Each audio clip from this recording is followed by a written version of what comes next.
Pour ne rien manquer, abonnez-vous maintenant. Sud Radio Berkov dans tous ses états, le fait du jour. Il ne faut plus avoir un bon salaire, mais un excellent salaire. Une étude de la start-up Virgile, qui propose une solution d'aide à l'accession à la propriété, montre que pour acheter dans la capitale, un primo-accédant doit gagner en moyenne 97 490 €, sans compter bien évidemment l'apport de 10% qui est devenu impératif. Nous sommes en compagnie d'une des voix de Sud Radio, Corinne Joly, présidente de Particulier à Particulier, que vous retrouvez régulièrement le samedi matin dans On parle IMO avec Marc Ezrati et sa bande. Corinne Joly, bonjour. Bonjour. Alors, gagner 100 000 € par an pour acheter 40 mètres carrés à Paris, je vais poser une question un peu provoque, à qui la faute? Il n'y a pas forcément une faute. Paris souffre de la centralisation du pays, c'est-à-dire que il y a tellement d'écoles, il y a tous les ministères, il y a tous les médias, donc c'est très compliqué. Il y a énormément de sièges sociaux d'entreprises, donc en gros, Paris regroupe énormément des plus hauts salaires de France, et les plus hauts salaires de France, ça fait monter les prix immobiliers. Donc voilà, ça c'est la faute, on va dire, à la centralisation du pays. Alors justement, selon la start-up Virgile, il faut gagner environ 97 490 €, c'est très précis. Moi j'ai fait le calcul, ça fait 8 100 € bruts par mois, ça fait un salaire entre 6 000 et 6 500 selon la mutuelle qu'on a, etc. Ça fait partie des 3% des Français les plus riches. Corinne Joly, est-ce que les quartiers populaires, ça existe encore ou est-ce que ça va disparaître à Paris ? Alors déjà, il faut quand même compléter le tableau en rappelant qu'à Paris, il y a aussi des logements sociaux. Il y en a environ 20%. Donc voilà, il y a en plus de ça, Paris, faut jamais oublier que c'est surtout une ville de locataires. Alors comme beaucoup de métropoles aujourd'hui, c'est-à-dire qu'à Paris, il y a 2/3 de locataires, ce qui signifie que Paris est avant tout une ville d'investisseurs. Ensuite, pour compléter encore, il y a beaucoup de gens qui achètent à Paris sans toucher le revenu que vous venez de citer là. Tout simplement parce que ce sont les gens qui sont déjà propriétaires à Paris. C'est-à-dire qu'en fait, Paris est une ville où il n'y a pas beaucoup de nouveaux acheteurs qui rentrent sur le marché. C'est une ville qui tourne en rond. Ceux qui ont acheté à Paris il y a 30 ans, en revendant leurs biens actuels, peuvent racheter un autre bien, puisque finalement, voilà, la valeur de leur bien d'il y a 30 ans a évolué aussi. Donc en fait, Paris est surtout une ville en vase clos dans laquelle on ne peut pas rentrer quand on est propriétaire, à moins d'avoir le salaire que vous venez de dire. Mais au final, les primo-accédants à Paris, c'est vraiment une minorité d'acheteurs. C'est une minorité d'acheteurs. Sur les 20 dernières années, les prix de l'immobilier, c'est fou, ils ont augmenté à Paris de 194%, 160% pour la petite couronne et 114% pour la grande couronne. Alors vous l'avez dit, c'est très juste, il y a les grandes écoles, il y a les sièges sociaux, les boîtes du CAC 40, etc. Mais comment est-ce que les franciliens arrivent encore à vivre avec des salaires qui augmentent quand même très modérément, une inflation qui a explosé depuis un an et les prix de l'immobilier ? La plupart, déjà, s'éloignent de leur lieu de travail. C'est d'ailleurs pour ça que beaucoup de franciliens veulent quitter l'Île-de-France. En général, ils restent pour leur emploi parce que c'est vrai qu'en Île-de-France, c'est assez classique d'avoir 45 minutes à 1 heure de transport pour rejoindre son travail. Aller et retour.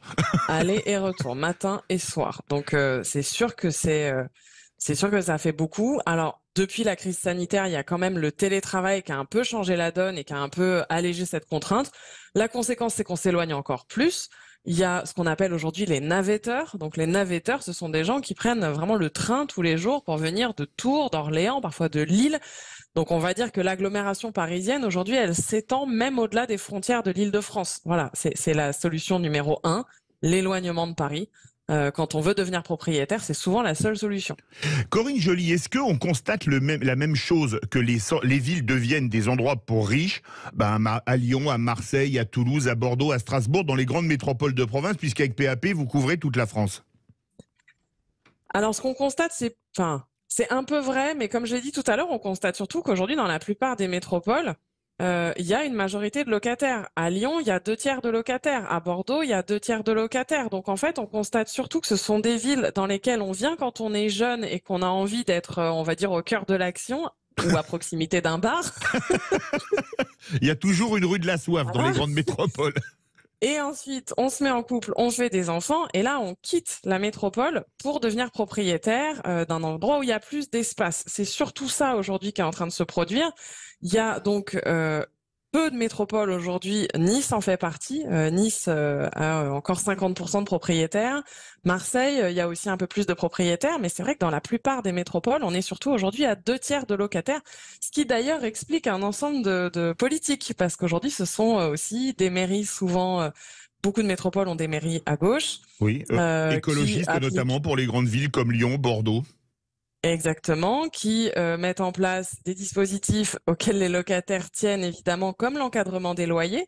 Aujourd'hui, Bordeaux est concerné, Montpellier est concerné, Lyon est concerné, parce que ce sont des villes de locataires en fait, et donc en face des villes d'investisseurs, c'est-à-dire que des personnes qui vont s'éloigner et mettons acheter dans la banlieue de ces villes-là peuvent des fois acheter au bout d'un moment un studio dans la métropole qu'ils vont mettre en location. Voilà la dynamique du marché. Et est-ce que la hausse des taux d'intérêt peut faire baisser les prix? Parce que la hausse des taux d'intérêt, ça baisse la capacité d'endettement, comme ça augmente les mensualités. Alors ça a déjà commencé. Les métropoles aujourd'hui, les prix sont légèrement en train de baisser. Ils baissent beaucoup moins que ce que la hausse des taux d'intérêt ne pourrait laisser penser. Mais ça a quand même déjà commencé parce que la hausse des taux d'intérêt, donc évidemment, elle réduit vos capacités d'emprunt, donc les possibilités de financement. Il ne faut pas oublier qu'elle joue aussi énormément sur le volume, c'est-à-dire qu'il y a moins de personnes qui veulent acheter en ce moment parce qu'ils sont exclus du crédit. Vous en avez parlé en introduction, mais il y a aussi la question de l'apport personnel qui est très compliqué. Vous avez dit que les banques, elles demandaient 10%. Vous êtes assez généreux. En ce moment, on est souvent à 20-25%. Donc pour acheter dans une métropole, c'est quand même très compliqué. Donc ça réduit le volume. Donc là, le marché est quand même gentiment en train de ralentir, mais il n'est pas du tout non plus en train de s'effondrer. Parce que pour les investisseurs, même si c'est compliqué, ça reste des valeurs assez sûres. La demande locative, elle est extrêmement haute en ce moment, donc il y a une très forte tension sur ces marchés-là. Donc si vous investissez dans une ville, dans une métropole, vous êtes à peu près sûr de trouver un locataire. Et ça joue aussi. Merci beaucoup Corinne Joly, présidente de PAP particulier à particulier. Et on vous retrouvera, vous Laetitia Caron, demain avec Marc Ezrati, c'est ça? Tout à fait, Laetitia. Eh bien écoutez, on embrasse Laetitia aussi.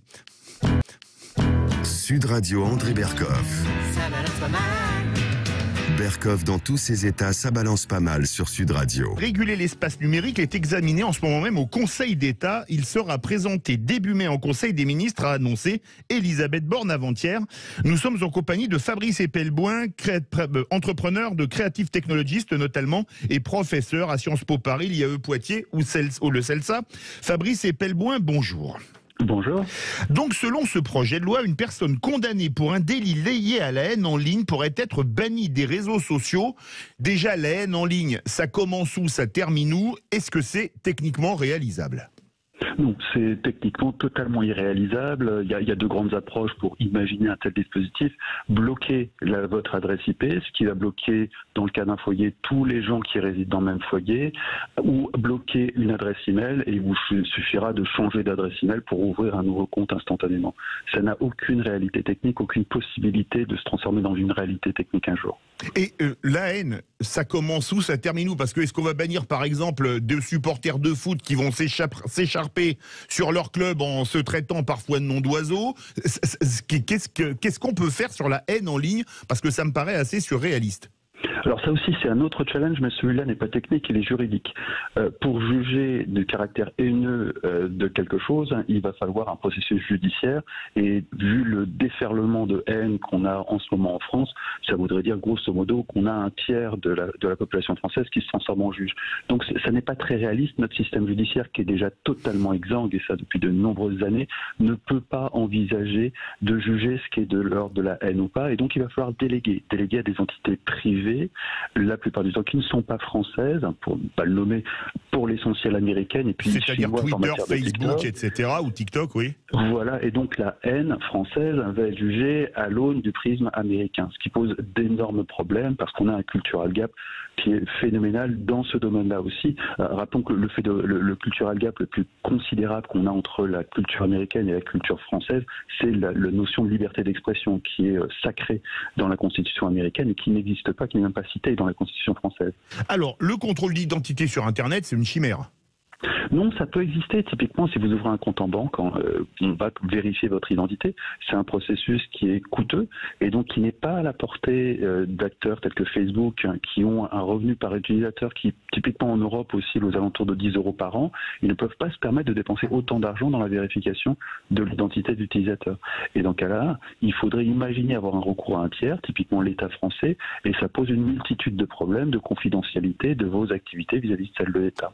Même chose pour les fournisseurs d'accès à Internet qui pourraient être mis à contribution, c'est une chimère là ou pas ? Pareil, ça se contourne très facilement. Tout ça, on l'a déjà dit il y a 15 ans déjà, à l'époque d'Adopi.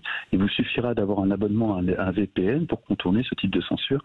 Il n'y a pas de possibilité technique. On est vraiment dans le même cas de figure qu'à l'époque d'Adopi, qui avait été une grande humiliation pour tout le personnel politique. Souvenez-vous, le pare-feu Open Office de Christine Albanel. On est exactement dans les mêmes délires de supposition, de solutionnisme technologique. À l'époque, l'idée, c'était de filtrer les sites qui proposaient des contenus copyrightés en téléchargement illégal. On est exactement dans le même solutionnisme et on va être exactement dans la même grande séquence pour les activistes dans mon genre de grande rigolade et de mise en abîme de l'ignorance, de l'électronisme des élites.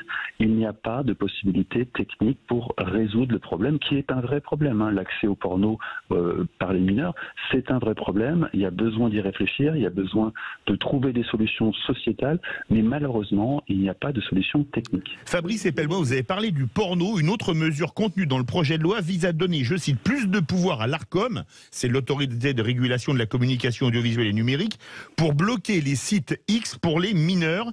Et on dirait, c'est pas trop tôt, mais est-ce que c'est réaliste ? Alors, la bonne nouvelle, c'est que l'Arcom est dirigé par quelqu'un de compétent qui, elle, sait à quel point cette idée de solutionnisme technique est idiote. En dehors de ça, on est encore une fois exactement dans les mêmes problématiques de l'époque Adopi, où il s'agit de couper la connexion, de filtrer les choses. Ça va demander tout un dispositif technique qui est totalement irréaliste. Alors, il y a quand même, je cite, de nouveaux moyens pour lutter contre la désinformation, notamment pour préciser le cadre qui permettrait de bloquer la diffusion d'un média dans certains cas. Est-ce que là, ça pose franchement pas question sur la liberté d'expression ? Mais la liberté d'expression, elle est très relative en France, elle n'est pas garantie, c'est pas un droit constitutionnel. Le fait que l'État Ce qui est le cas aux États-Unis. Ce qui est le cas aux États-Unis, même si c'est sérieusement remis en question aux États-Unis, mais en tout cas c'est dans la Constitution américaine. En France, on est dans une zone beaucoup plus grise, donc il est tout à fait envisageable que l'État décide d'interdire certains canaux, certains médias. Il l'a déjà fait avec RT, même si ça s'est passé au niveau européen. On pourrait tout à fait imaginer demain multiplier ces interdictions. Là encore, ça se contourne très facilement. Rappelons quand même qu'Internet a été, avant d'être un problème dans le monde occidental, un outil de libération pour tout un tas d'autres pays, et que le savoir-faire est extrêmement répandu, et ce depuis un bon bout de temps. Mais excusez-moi, lutter contre la désinformation quand c'est dans un projet de loi, est-ce qu'on se dirige pas un peu vers un mini-vers, le ministère de la vérité, comme on parlait de George Orwell dans 1984 ? Parce que par exemple, on pourra vous empêcher de sortir un scandale qui concernerait des gouvernants, ou un député, ou un sénateur. Ça pose quand même beaucoup de questions, non ? C'est déjà le cas. On a déjà des lois qui, dans les 6 mois qui précèdent une élection, permettent de bloquer un média, fût-il Mediapart révélé un scandale. Oui. Ces lois n'ont pas été appliquées pour l'instant parce qu'on imagine que l'effet serait cataclysmique. On aurait ce qu'on appelle un effet stressant. La volonté par le gouvernement de censurer un média révélé un scandale rendrait d'autant plus appétant aux yeux des électeurs. Donc le résultat serait probablement catastrophique. Mais malgré tout, on est en train de mettre en place un cadre législatif qui demain permettra de faire ça à une échelle massive. Reste à voir qui sera au pouvoir le jour où ça sera utilisé à une échelle massive. Mais l'architecture juridique est en place et se renforcera en ce moment même. Dernière question, Fabrice Epelbois, les débats à l'Assemblée nationale, en particulier sur la réforme des retraites, ont été houleux. Est-ce qu'on peut imaginer des débats houleux sur ce projet de loi en cours ? Non, en aucun cas. D'abord parce qu'on a encore une fois l'expérience d'Adopi et que les débats étaient ridicules, pas houleux. C'est très différent. Mais la composition de l'Assemblée a changé entre-temps aussi. Pas tant que ça. En termes de compétences techniques, pas tant que ça. On compte sur les doigts de la main les gens qui, au sein de l'Assemblée nationale, sont capables de comprendre les enjeux techniques derrière toutes ces questions. Les autres ont des présupposés, des croyances et qui reposent essentiellement sur du sable. Ils ne comprennent pas l'objet technique qu'ils doivent légiférer. C'est le cas pour la plupart des objets techniques. Et donc, ils vont faire appel à la technologie pour trouver une solution miracle. Malheureusement, la technologie, ça ne marche pas comme ça. Merci beaucoup Fabrice Epelboin, entrepreneur notamment de Creative Technologies, professeur au CELSA, Sciences Po Paris et à l'IAE Poitiers. N'importe quoi, oui, parfois il se passe du grand n'importe quoi en France. Mauvaise surprise pour 16 employés d'Orano, l'ex-Areva. Dans un courrier reçu début avril. Nés en 1961, ils étaient partis en retraite par anticipation, en utilisant par exemple leur compte épargne-temps, mais patatras. Avant même la validation de la réforme des retraites par le Conseil constitutionnel, leur entreprise leur envoyait une recommandée accusé-réception, leur annonçant que la réforme va les impacter de 2 trimestres en moyenne et qu'ils doivent se mettre en contact avec la RH. Ils se mettent donc en contact avec la RH et on leur propose alors 3 solutions. La première, lisser sa rémunération, c'est-à-dire perdre du salaire chaque mois. La deuxième, reprendre une activité professionnelle. Et la troisième, opter pour un congé sans solde. On imagine le choc pour les employés concernés qui pensaient déjà être en pré-retraite, voire même en retraite bien méritée. Alors du côté des syndicats, on s'étonne du manque de concertation et du timing du courrier. Les décrets, je cite les syndicats d'application, ne sont pas tombés. Et si on appelle la CARSAT, aujourd'hui, c'est la caisse de retraite, personne ne peut vous dire combien de trimestres supplémentaires vous devrez faire. Alors chez Orano, on botte en touche en disant qu'il vaut mieux s'y prendre ainsi. C'est notre rôle d'entreprise responsable d'anticiper, de prévenir le salarié pour ne pas qu'il y ait une mauvaise surprise à l'automne, mais aussi de trouver des solutions individualisées. Alors cette réforme était donc parfaitement préparée en totale concertation avec les entreprises et les partenaires sociaux, comme on nous l'a dit. Ulbur Roy, d'Alfred Jarry ou Kafka, bienvenue en France. Ah, les chants des tribunes, oui. La finale de la Coupe de France sera bizarre cette année, puisque pour la première fois, le président de la République ne respectera pas la tradition d'aller serrer les mains des joueurs et des arbitres sur la pelouse avant le match. Bon, manifestement, Emmanuel Macron est toujours prêt à aller au contact des Français à Célestat ou à Ganges, mais pas des joueurs nantais ou toulousains. Mais peut-être qu'il craint une bronca des tribunes. Mais ce n'est rien à côté de ce qui va se passer, car après avoir installé des barrières pour empêcher toute intrusion sur le terrain, en prévision de poignées de main qui n'auront donc pas lieu, on a appris aujourd'hui par le compte Twitter du journaliste franco-allemand Nils Wilke que des drones allaient survoler le Stade de France pour surveiller les cartons rouges sortis par les supporters, des cartons rouges, enfin des 2 clubs évidemment, des cartons rouges offerts par l'intersyndicale. Dans quel but ? Moi, je pose la question. Convoquer les spectateurs qui les sortent au commissariat après le match ou les mettre en garde à vue en sortant du stade, transmettre les images à leurs employeurs. Bolsonaro aurait fait ça lors d'un match au Maracana, qu'en France, toutes les bonnes âmes auraient hurlé à la dictature et au scandale. Mais là, pour le Stade de France, qui n'est pas le Maracana, ça passe crème. Une fois de plus, les indignations sont vraiment à géométrie variable. Et je voulais conclure ces 2 jours à remplacer André Berkoff pour un bravo à ma ville, Toulouse, qui sera doublement à l'honneur demain. On vient d'en parler, il y a d'abord le TFC, le TEF, le Toulouse Football Club, remonté de Ligue 2 en Ligue 1 la saison dernière, qui va jouer la finale de la Coupe de France, 66 ans après la dernière en 1957. C'est d'ailleurs le seul titre du club, ils avaient battu Angers 6-3. Alors, allez les Violets, et comme le dit le chant des Indians, la Garonne est viola et elle le restera. Et il y aura avant, pour le ballon ovale, un combat de titans à Dublin entre les Irlandais du Leinster et le Stade Toulousain en demi-finale de la Coupe d'Europe de rugby. Les 2 clubs les plus titrés d'Europe, 9 victoires et 13 finales à eux 2. Alors même si les Irlandais sont favoris en jouant chez eux, ils peuvent craindre les Rouges et Noirs qui ont sorti facilement 2 franchises sud-africaines en 8e et en quart. Comme dit le proverbe, jeu de main, jeu de Toulousain. Allez demain, allez le TFC et allez le Stade. Je souhaite tout le meilleur aux 2 clubs de la ville.